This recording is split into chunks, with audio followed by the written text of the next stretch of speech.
শিৱৰাজ পাটিলৰ দেহাৱসান পূৰ্বৰ কেন্দ্ৰীয় গৃহমন্ত্ৰী শিৱৰাজ পাটিলৰ দেহাৱসান 2004 চনৰ পৰা 2008 চনলৈ দেশৰ গৃহমন্ত্ৰীৰ দায়িত্বত আছিল শিৱৰাজ পাটিল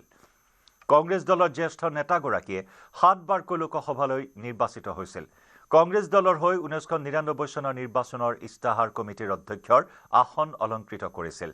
91 বছৰ বয়সত দেহাৱসান প্ৰাক্তন কেন্দ্ৰীয় গৃহমন্ত্ৰীজনৰ বৰ্ষীয়ান ৰাজনীতিক শিৱৰাজ পাটিলৰ দেহাৱসান পূৰ্বৰ কেন্দ্ৰীয় গৃহমন্ত্ৰী শিৱৰাজ পাটিলৰ দেহাৱসান দেশৰ ৰাজনৈতিক মহলত শোকৰ ছাঁ 2004 চনৰ পৰা 2008 চনলৈ গৃহমন্ত্ৰীৰ দায়িত্বত আছিল শিৱৰাজ পাটিল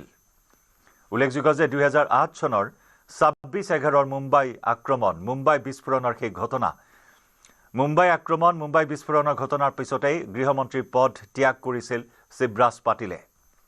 কংগ্ৰেছ দলৰ জ্যেষ্ঠ নেতাগৰাকীয়ে 7বাৰকৈ লোকসভালৈ নিৰ্বাচিত হৈছিল কংগ্ৰেছ দলৰ হৈ 1999 চনৰ নিৰ্বাচনী ইস্তাহাৰ কমিটিৰ অধ্যক্ষৰ আসন অলংকৃত কৰিছিল তেওঁ